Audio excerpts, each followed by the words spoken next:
Hello, എല്ലാവർക്കും പുതിയൊരു വീഡിയോയിലേക്ക് സ്വാഗതം. അപ്പോൾ ഞാൻ പറയാൻ പോകുന്നത് നമ്മുടെ PSC എക്സാംസിനെ കുറിച്ചാണ്, ഗവൺമെൻറ് ജോബ്സിനെ കുറിച്ചാണ് പറയാൻ പോകുന്നത്. അതായത് നമ്മളെല്ലാവരും ഒരു ഡിഗ്രി, അതായത് പ്രൊഫഷണൽ കോഴ്സ് മാറ്റി നിർത്തി കഴിഞ്ഞാൽ ബാക്കി കേരളത്തിലെ ഒട്ടുമിക്ക ശതമാനം ആൾക്കാരും PSCക്ക് വേണ്ടിയിട്ട് അല്ലെങ്കിൽ ഗവൺമെൻറ് ജോബ്സിന് വേണ്ടിയിട്ട് ട്രൈ ചെയ്യുന്നവരായിരിക്കും. അങ്ങനെ നമ്മൾ ഡിഗ്രി എടുക്കും, PG എടുക്കും. PG കഴിഞ്ഞിട്ടോ അല്ലെങ്കിൽ ഡിഗ്രി കഴിഞ്ഞിട്ടോ നമ്മൾ അല്ലെങ്കിൽ +2 കഴിഞ്ഞിട്ടോ കൂടുതൽ പേരും ഡിഗ്രിയും PGയും കഴിഞ്ഞിട്ടാണ് ഈ ഗവൺമെൻറ് ജോബ്സിന് വേണ്ടി ട്രൈ ചെയ്യാനായിട്ട് പോകുന്നത്. അപ്പോൾ ഒട്ടുമിക്ക ആൾക്കാർക്കും ഇതൊരു വേസ്റ്റ് ഓഫ് ടൈം ആണോ, ടൈം വേസ്റ്റ് ചെയ്യുന്ന ഒരു സംഗതിയാണോ, അതോ നമുക്ക് ജോലി കിട്ടുമോ, എങ്ങനെ പഠിച്ചാലാണ് നമുക്ക് ജോലി കിട്ടുക എന്നൊക്കെ ഒരുപാട് കൺഫ്യൂഷൻസ് ഉണ്ടല്ലേ. തീർച്ചയായും ആ ഒരു വിഷയത്തിലേക്കാണ് ഞാനിപ്പം കടക്കാനായിട്ട് പോകുന്നത്. അതായത് നമ്മളിൽ പലരും ഡിഗ്രി കഴിഞ്ഞിട്ട് അല്ലെങ്കിൽ PG കഴിഞ്ഞിട്ട് PSC കോച്ചിങ്ങിന് പോകുന്നവരായിരിക്കും. ഗവൺമെൻറ് ജോബ്സിൽ തന്നെ നമ്മൾ പലതുണ്ട്. ഒന്നാമത്തെ കാര്യം നമുക്ക് ടോപ്പിൽ നിൽക്കുന്ന അറിയാം, സിവിൽ സർവീസ്, പിന്നെ മറ്റ് UPSC എക്സാം, പിന്നെ നമ്മുടെ PSC എക്സാംസ്, പിന്നെ അല്ലാതെ കോപ്പറേറ്റീവ് എക്സാംസ്, പിന്നെ ദേവസ്വം ബോർഡിൽ വരുന്ന എക്സാംസ്, അങ്ങനെ കുറേ എക്സാംസിന് വേണ്ടിയിട്ട് പ്രിപ്പയർ ചെയ്യുന്നവരായിരിക്കും നമ്മളിൽ പലരും. പക്ഷേ ഇത് ചെയ്യുമ്പോൾ നമ്മൾ ആലോചിക്കേണ്ട ഒരു കാര്യമുണ്ട്. നമ്മൾ എത്ര വർഷത്തിനുള്ളിൽ നമുക്കിത് ക്രാക്ക് ചെയ്യാൻ പറ്റും, അല്ലെങ്കിൽ ഇത് ക്രാക്ക് ചെയ്ത് കിട്ടിയില്ല എന്നുണ്ടെങ്കിൽ നമ്മൾ എന്താണ് നമുക്ക് അടുത്ത പ്ലാൻ എന്നൊക്കെ നമ്മൾ ചിന്തിച്ച് നോക്കേണ്ടത്. ജസ്റ്റ് നമ്മൾ എന്താ പറയുക, ഒരുപാട് പേരുണ്ട് എനിക്കറിയാവുന്നതും എൻ്റേതായിട്ടുള്ള അനുഭവം ഞാൻ പറഞ്ഞു കഴിഞ്ഞാൽ, നമ്മൾ ഡിഗ്രി അല്ലെങ്കിൽ PG കഴിഞ്ഞിട്ട് ഒരുപാട് വർഷങ്ങളോളം ഇത് കിട്ടുന്നിടം വരെ പോകുക എന്നൊക്കെയുള്ള ഒരു ഇതിൽ പോകുന്നവരുണ്ട്. അതായത് 6, 7, 8 വർഷമൊക്കെ കോച്ചിങ്ങിന് വേണ്ടി മാത്രം മാറ്റി വെച്ചിട്ട് പിന്നെ അവർക്കത് കിട്ടാതെ വരുമ്പോഴുള്ള പിന്നെ അവരുടെ ഡിപ്രഷൻ, അത് കഴിഞ്ഞിട്ട് വേറൊന്നിനും എന്ന് വെച്ചാൽ അപ്പോഴത്തേനും നമ്മുടെ ഏജ് ഓവറായി കഴിയും. അത് കഴിഞ്ഞിട്ട് നമുക്ക് പ്രൈവറ്റ് ജോബ്സ് കിട്ടാനുള്ള പാട്, കിട്ടിക്കഴിഞ്ഞാലുള്ള ബുദ്ധിമുട്ട്, അതൊക്കെ അതായത് ഒരു ഏജ് കഴിഞ്ഞ് കഴിഞ്ഞാൽ പ്രൈവറ്റ് ജോബിന് ഇനി എന്ത് പറഞ്ഞു കഴിഞ്ഞാലും നമ്മുടെ നാട്ടിൽ ഭയങ്കര ബുദ്ധിമുട്ട് തന്നെയാണ്.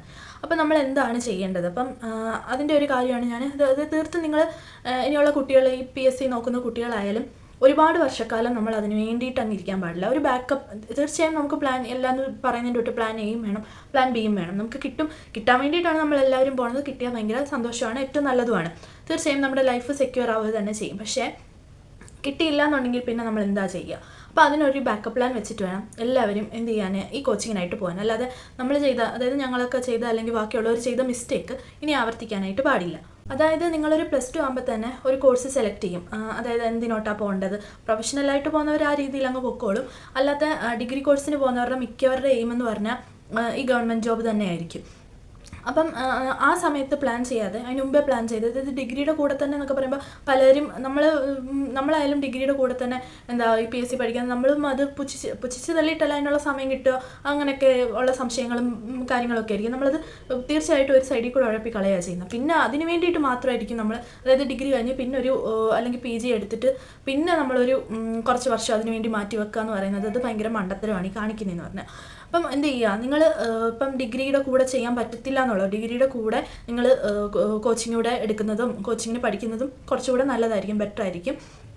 അതായത് നിങ്ങളുടെ 2 കോഴ്സുകൂടെ, നിങ്ങൾക്ക് 2 കോഴ്സ് എന്ന് പറഞ്ഞാൽ രണ്ടും നിങ്ങൾക്ക് അറിയാമല്ലോ, നിങ്ങൾക്ക് ഏതാണ് സ്യൂട്ടബിൾ നിങ്ങൾ അങ്ങനെ ചെയ്യുക. അപ്പം തീർച്ചയായും നിങ്ങൾ ഒരുപാട് വർഷം ഇതിന് വേണ്ടി മെനക്കെട്ട് മാറ്റി വെക്കാതിരിക്കുക. കാരണം എന്ന് വെച്ചാൽ നിങ്ങളൊരു 1 വർഷം അല്ലെങ്കിൽ 1.5 വർഷം നിങ്ങൾ നിങ്ങളുടെ എയിം PSC അല്ലെങ്കിൽ ഗവൺമെൻറ് ജോബിനാണെങ്കിൽ നിങ്ങൾ ഏതാണോ അതിന് ടാർഗറ്റ് ചെയ്യുക, അതിന് വേണ്ടി തീർച്ചയായും കഷ്ടപ്പെട്ട് ശ്രമിക്കുക. കഷ്ടപ്പെട്ടെന്നാൽ നമ്മൾ തീർച്ചയായും ഒരു കൺസിസ്റ്റൻസിയാണ് നമുക്ക് ഈ എക്സാം ക്രാക്ക് ചെയ്യാനായിട്ട് ആദ്യം വേണ്ടത്. ഹാർഡ് വർക്കും കൺസിസ്റ്റൻസിയും, അതല്ലാതെ വേറെ ഒരു മാർഗ്ഗവും ഇല്ല. അല്ലാതെ ഈ പറയുന്നതിൻ്റെ ഒട്ട് ഈസി വർക്കായിട്ടൊന്നും നിങ്ങൾക്ക് അറിയാമല്ലോ, ഗവൺമെൻറ് ജോബ് കിട്ടത്തില്ല. നമുക്ക് ഏറ്റവും വേണ്ടത് കൺസിസ്റ്റൻസിയും ഹാർഡ് വർക്ക് മാത്രമാണ്.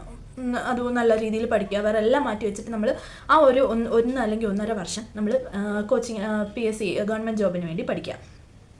അത് കഴിഞ്ഞിട്ട് എന്താ ചെയ്യേണ്ടത്, അത് കഴിഞ്ഞിട്ട് നിങ്ങൾക്ക് കിട്ടുന്നില്ല എന്നുണ്ടെങ്കിൽ അതിൻ്റെ കൂടെ അപ്പോഴത്തേനും നിങ്ങൾ ആ 1.5 വർഷം കൊണ്ട് നിങ്ങൾക്ക് ക്യാച്ച് ചെയ്യാൻ പറ്റുന്ന എല്ലാ കാര്യങ്ങളും നിങ്ങൾ ക്യാച്ച് ചെയ്യുക. ബാക്കി പിന്നെ നിങ്ങൾക്ക് എന്ത് ചെയ്യണം, നിങ്ങൾ ആ 1.5 വർഷം കഴിഞ്ഞ് കഴിഞ്ഞാൽ നിങ്ങൾ തീർച്ചയായും നിങ്ങൾ ഏതാ കോഴ്സാണോ പഠിച്ചത് അതിൻ്റെ കൂടെ നിങ്ങൾ ഡിഗ്രി ചെയ്യുമ്പോൾ പ്രത്യേകം ശ്രദ്ധിക്കേണ്ട കാര്യം എന്ന് പറഞ്ഞു കഴിഞ്ഞാൽ അതിൻ്റെ കൂടെ എന്തെങ്കിലും കമ്പ്യൂട്ടർ കോഴ്സ് അല്ലെങ്കിൽ അങ്ങനെയുള്ള ജോലി സാധ്യത കുറച്ചുകൂടെ ഉള്ള കോഴ്സും കൂടെ നിങ്ങൾ എടുക്കാനായിട്ട് നോക്കുക. ജസ്റ്റ് ഒരു 6 മാസത്തെ കോഴ്സ് അങ്ങനെയൊക്കെ എല്ലാം കാണത്തുള്ളൂ, നീണ്ടു നിൽക്കുന്നൊന്നും കാണത്തില്ലല്ലോ. അല്ലെങ്കിൽ 1 വർഷത്തെ കോഴ്സ് അങ്ങനെയെല്ലാം കാണത്തുള്ളൂ. അങ്ങനെ ഒരു ഇതുകൂടെ എടുക്കാനായിട്ട് ശ്രമിക്കുക. അപ്പോൾ അത് വെച്ച് നിങ്ങൾ ഒരു ജോബ് പ്രൈവറ്റായാലും നിങ്ങൾ പോവുക. അല്ലാതെ വർഷങ്ങളോടെ നീണ്ടു നിന്നിട്ട് നിങ്ങൾ അതിനു വേണ്ടി മാറ്റി വെച്ച് കിട്ടുന്നവരൊക്കെ വളരെ കുറവാണ്, നമുക്കറിയാം. നമ്മൾ കിട്ടാതിരിക്കുന്നു എന്നുള്ളതല്ല, കിട്ടുന്നവരുണ്ട്.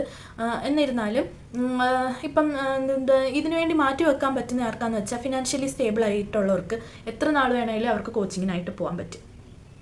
ഇപ്പം 6-7 വർഷം അവർക്ക് അതിനുവേണ്ടി മാറ്റി വെക്കുക എന്നുള്ളത് അത് നമ്മുടെ ഫിനാൻഷ്യൽ സ്റ്റെബിലിറ്റി അനുസരിച്ചിരിക്കും. അങ്ങനെ മാറ്റി വെച്ചവർക്ക് കുഴപ്പമൊന്നും കാണത്തില്ല. പക്ഷേ അല്ലാത്തവരാണെങ്കിൽ ഇതിനുവേണ്ടി മാറ്റി വെക്കുക എന്നുള്ളത് ഭയങ്കര ബുദ്ധിമുട്ടുള്ള ഒരു, അതായത് നമ്മുടെ ഫിനാൻഷ്യലായിട്ടുള്ള പ്രോബ്ലം വരും, പിന്നെ നമുക്കത് പിന്നെ ഒരു ജോബ് കിട്ടാനായിട്ടുള്ള പാട് വരും, അങ്ങനെ ഒരുപാട് ബുദ്ധിമുട്ടുകൾ വരും. അപ്പം നിങ്ങൾ എന്ത് ചെയ്യുക, ഈ ഒന്ന് അല്ലെങ്കിൽ 1.5 വർഷം തീർത്തും അതിനുവേണ്ടി ഗവൺമെൻറ് ജോബിന് വേണ്ടി മാറ്റി വെക്കുക. വേറെ എല്ലാ ആക്ടിവിറ്റീസും മാറ്റി വെച്ചിട്ട് അതിനുവേണ്ടി മാത്രം നിങ്ങൾ ശ്രമിക്കുക. അത് കഴിഞ്ഞിട്ട് നിങ്ങൾക്ക് കിട്ടുന്നില്ല അല്ലെങ്കിൽ ഒരു ഇത് വരുവാണെന്നുണ്ടെങ്കിൽ നിങ്ങൾ തീർച്ചയായും സ്വിച്ച് ചെയ്യുക, പ്രൈവറ്റ് ജോബിലോട്ട് നിങ്ങൾ പോവുക. കാരണം എന്ന് വെച്ചാൽ നമ്മുടെ എത്ര എക്സ്പീരിയൻസ് കിട്ടുന്നോ അതിനനുസരിച്ചാണ് നമുക്ക് വീണ്ടും വേറെ നല്ല കമ്പനീസിൽ കിട്ടിയാലും അങ്ങനെയൊക്കെ പോകാനായിട്ട് പറ്റുന്നത്. ഒരു 30+ കഴിഞ്ഞ് കഴിഞ്ഞാൽ നമുക്ക് തീർച്ചയായിട്ടും നമുക്ക് പ്രൈവറ്റ് എടുക്കത്തില്ല. എടുക്കുന്നവരുണ്ട്, പക്ഷേ ശമ്പളമൊക്കെ ഭയങ്കര കുറവായിരിക്കും. ഇപ്പം നമ്മൾ ചേർന്ന് കഴിഞ്ഞാൽ നമുക്ക് കുറച്ച് കഴിയുമ്പോൾ നമുക്ക് ഫിനാൻഷ്യലി ഒരു പൊസിഷനിലായിട്ട് എത്താൻ പറ്റും. തന്നെയല്ല, നമുക്ക് പല കാര്യങ്ങളും എക്സ്പീരിയൻസ് ആവും, എന്തൊക്കെ ചെയ്യാൻ പറ്റും, പുതിയ ഫീൽഡായി നമുക്ക് തുറക്കുകയാണ് ചെയ്യുന്നത്. അപ്പോൾ നിങ്ങൾ ചെയ്യേണ്ടത്, എൻ്റെ ഒരു അഭിപ്രായത്തിലാണ് ഞാൻ പറഞ്ഞത്, ഒരുപാട് വർഷങ്ങൾ നിങ്ങൾ ഗവൺമെൻറ് ജോബിന് വേണ്ടി മാറ്റി വെക്കാതെ പ്രൈവറ്റ്, അപ്പം നിങ്ങൾ വിചാരിക്കുക അപ്പോൾ പ്രൈവറ്റ് കയറിക്കഴിഞ്ഞാൽ നമുക്ക് വേറൊന്നും സാധ്യമല്ലല്ലോ എന്ന്. പക്ഷേ അങ്ങനെയല്ല. അപ്പം നിങ്ങൾ ഈ 1-1.5 വർഷം കൊണ്ട് നിങ്ങൾ തീർത്തും പഠിച്ച കാര്യം പിന്നെ ഉള്ളത് നിങ്ങൾക്ക് പുതിയ അപ്ഡേറ്റ് വരുന്നതും ബാക്കി റിവൈസ് ചെയ്താൽ മാത്രം മതി. അപ്പോഴും നിങ്ങൾക്ക് ട്രൈ ചെയ്യരുതെന്നല്ല, നിങ്ങൾക്ക് ട്രൈ ചെയ്യാം. പക്ഷേ ഡോണ്ട് വേസ്റ്റ് യുവർ ടൈം എന്നാണ് പറയാനുള്ളത്. കാരണം നമുക്കൊരു ജോലി വേണം എന്തായാലും ജീവിക്കാനായിട്ട്.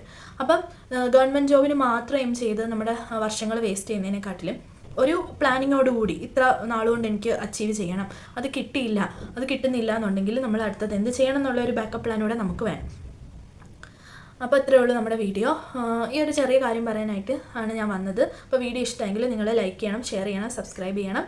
താങ്ക്